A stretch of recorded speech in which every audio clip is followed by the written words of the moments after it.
What is up, YouTube knife community? Back again. Today I got a little bit different video for you. We're gonna go over some HRC results that I just got back from Kurt, and we're gonna do a few first impressions on a few knives that Kurt sent me to check out. So we'll dive right into it. I sent him a bunch of my knives, and then I've got a few loaners from Steve that he sent me, and then a couple that he sent me too. So we're going to dive right on into the HRC results. We'll start out with this one. This is a S90V Knife Center exclusive lightweight Maximet 2. Right there's the HRC 61.8. Absolutely cannot wait to see what S90V does at that Rockwell. I would say that will be a performing knife. We'll find out. So we got the Mannix, we'll put him up here. And then right here, this was a couple videos back. I did a crew wire molestation, and that was with this knife. I was curious to see what it came back as, because it took a beating pretty good. And this one come back at 61.7. Totally stoked with that. It does an absolute excellent job. Love this knife. Probably one of my favorite Spydercos I've ever had. All right, and we'll keep on trucking. Here we got another PM2.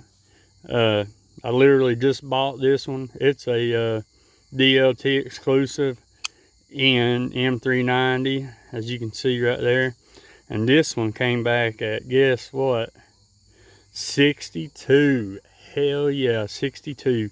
This knife is going to be a fun test dummy. And I've already sharpened it and put a sharpening tool in it. She's ready to be played with. So there's a second PM2. And then we got this big daddy, Pair 3, in the beloved Maximet at, yeah, 68.5. Absolutely love me some Maximet. Get her done with Maximet. Love that stuff. All right, then we'll move on. I got a couple budget knives. Here's a Best Tech Warwolf in D2. And it came back at 58. Excuse me. Here's a Etsy Zancudo, the small folding knife that Etsy makes. And it popped at 59.3, and it's also in D2. Here is a Manly Wasp, another Manly Wasp that hasn't been in a video yet. I bought this one and sent it to Kurt and had it tested. It came back at 58.6. Which ain't too bad. I can deal with it on a knife like that. All right, then we'll get into, wait, hang on, I still got a couple more, sorry. Here's another Spyderco. This is the Bushcraft Spyderco in 01. And this is what it looks like. And this one came back at 60, which is pretty good for 01.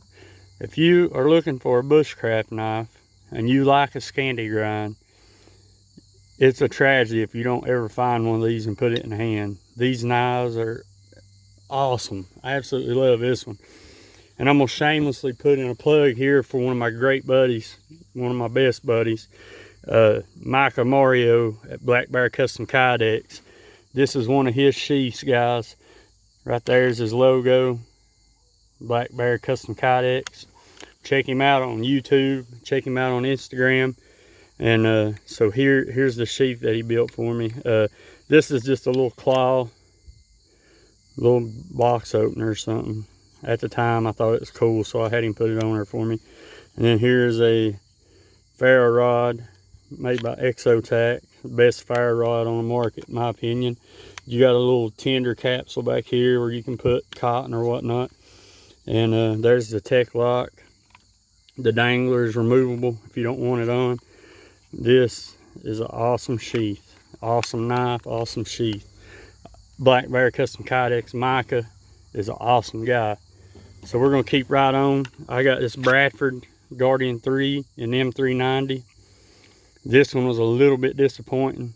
It came back at 59.4, which I ain't gonna say it's terrible, but dude, 62 is where it's gonna be at for M390, I do believe. But I still like the knife. I still like this setup. I'm gonna plug Micah one more time. He built this sheath for me too. And man, that right there is so beautiful. It's got a Olight i3 EOS attached out here on the end. I mean, it is absolutely amazing. Love it. Tech lock, the smoothest draw in the world. The dude does an excellent job. But I mean, just excellent draw, an excellent draw on his knives. He does the best work. Okay, so there's all the knives of mine that's been HRC tested this go around. And here's a couple of loaners from Steve. Here's the infamous Emerson that kicked ass in that toughness contest. This thing is crazy, man. I actually like this knife. I never thought I'd like Emerson's, but for some reason I like it. Maybe because I know what it'll do, I don't know. But it is CPM 154. No, wait, it is 154 CM, and it's at 55.3. I'll be doing a few tests on it too. And then let's see, he sent this one along. It's a little Spyderco cat in 440C that tested at 56.5. That's Steve's knife. Put it right here, getting filled up. All right, then here is the Strider that he broke in that video. If you guys haven't seen that video where he broke the Strider and the Emerson one, in my opinion, you should really go check that out. Super Steel Steve, Chef Clary, he's a good guy, does a lot of crazy tests too, and he's just an awesome guy, man. Y'all should check him out if you don't. And I'm sure if you're watching me, you know Steve. But and then here is another one of the loaners from Steve. This knife, let's see if anybody can guess what knife it is. Can you guess? Does anybody know what knife it is? Yes, it is the Benchmade Bailout. Yeah, it's so drop shutty.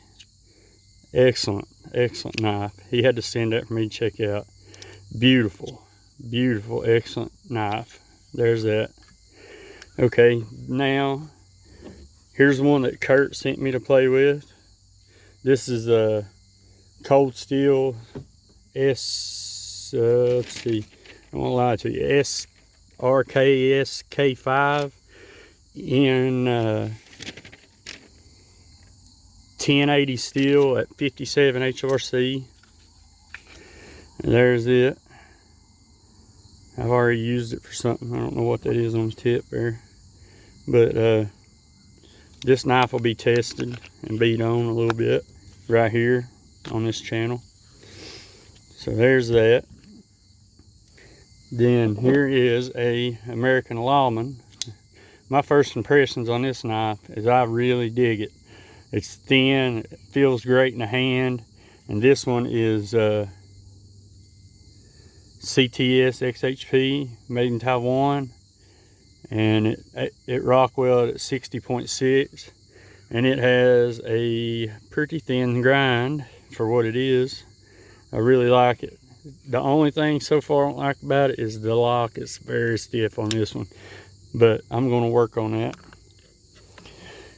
And then here is the Recon 1 Tanto that I have already been beaten on, and it is CTS BD1 at 58 HRC. This knife has great ergos. It has great ergos in this position or this position. If you turn it around and try to draw a cut toward you or pull a cut toward you, it sucks because of that. But I don't use my knife often that much that way. Usually I'm pushing away from myself, and as long as you're doing that, this knife feels excellent in the hand. and it's got a beautiful grind on it too, beautiful hollow grind. So I think I'm gonna dig this one, and it is actually drop shutty. Recon 1, it'll be coming up. I'll be testing it. And then balls, no, just kidding. It's a XL Voyager. God, that thing barely covers, I mean, almost covers the whole screen. This one is in CTS BD1 at 58.4. And that one is thin, or ground thin, pretty thin. And I never thought in a million years that I would like actually like this knife. But I'm telling you, this thing's a brute. It feels good in the hand, and the way Cold Steel does this, I don't know if it's designed for that, but this section right here, you can lay your finger there, and it's just like having a choil pretty much. You can choke up, and it feels great. It's just a beautiful knife. I mean, it makes me want to get a large and an XL. I think I like these knives. So yeah, there's all those test results and the first impressions on these. I got something to go over.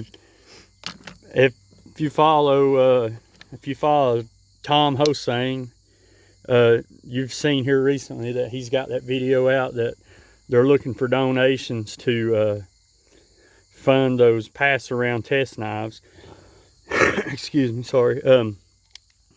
And I got to talking to him earlier, and I told him, I was like, you know, half of us are broke all the time, but we're knife rich. And I said, maybe you could set up something where we could donate some knives, and then you could sell them, run them off, or whatever you want to do. And he thought that'd be a great idea. So we're still going to contact Tom to do that. If you decide that you want to donate some knives, I'm going to just send them straight to Tom. Contact Tom, and he'll give you his address or whatnot. But that'd be another good way to earn or gather some money for that process, so we can test them knives and pay for them knives. I think it'll be a lot of good for the whole entire community to see what we can push these steels to, and what they'll do at different HRCs or whatnot. And then it'll give several people the chance to get these knives in hand and test them. That way it's not just 2 or 3 people's opinion.